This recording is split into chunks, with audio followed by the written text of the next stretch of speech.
Lorne Rubenstein, and I'm here with another in the series of Sinai stories. Today I'm here with Jerold Winter, a longtime member at Temple Sinai, and I mean long time. Jerold, why don't you tell us your Sinai story? Okay, well, our Sinai story starts in about 1955. My parents weren't inaugural members, but they joined shortly thereafter. And my bar mitzvah was in 1958. My bar mitzvah was supposed to take place in February, but the temple building wasn't yet completed. So my bar mitzvah was moved to April. Anyway, I was sitting in a Hebrew class because the classes were open then. And I was told that I had to go to the sanctuary and meet with Rabbi Perlson and do my rehearsal. The rehearsal for my bar mitzvah was that following Saturday. So I went into the sanctuary. There was no chapel then, so we're in the main sanctuary. And it's about a little bit before 6 o'clock, which is relevant because at 6 o'clock, I was sitting there for about 10 minutes and Rabbi Perlson hadn't acknowledged me yet, which was typical in his way, not in a nice way. And at 6 o'clock, there was a minyan. And Rabbi Perlson looks at me and says, "Okay, kid, get up here." I said, "Get up where?" He said, "Just come stand beside me at the podium." I said, "Okay." So I was standing there and he leaves me standing there and he goes and sits down and he says, "What are you waiting for?"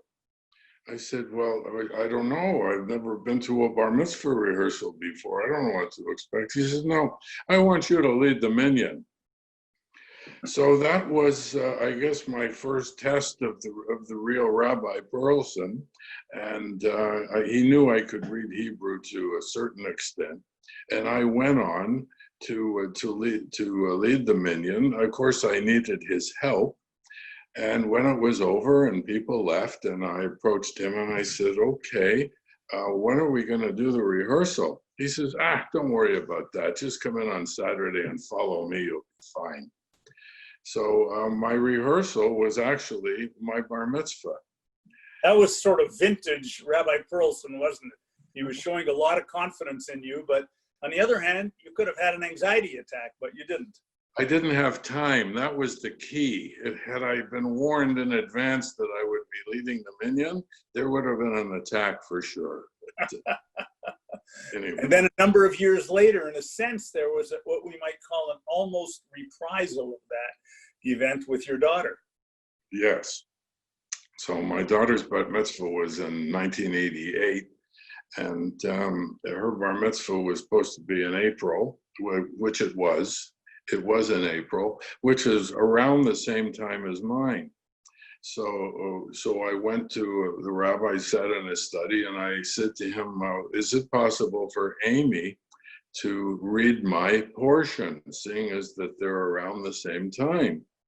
And he said, "Yeah, that's a good idea." So he opened up the book that everybody signed when you have a bar mitzvah or bat mitzvah, and I was number one in the book because I was, I want to clarify something that you and I talked about.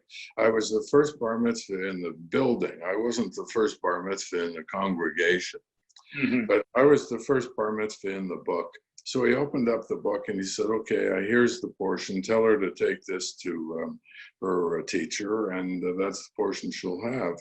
What we didn't realize was that the portion that I read at my bar mitzvah was the February portion, even though it was in April.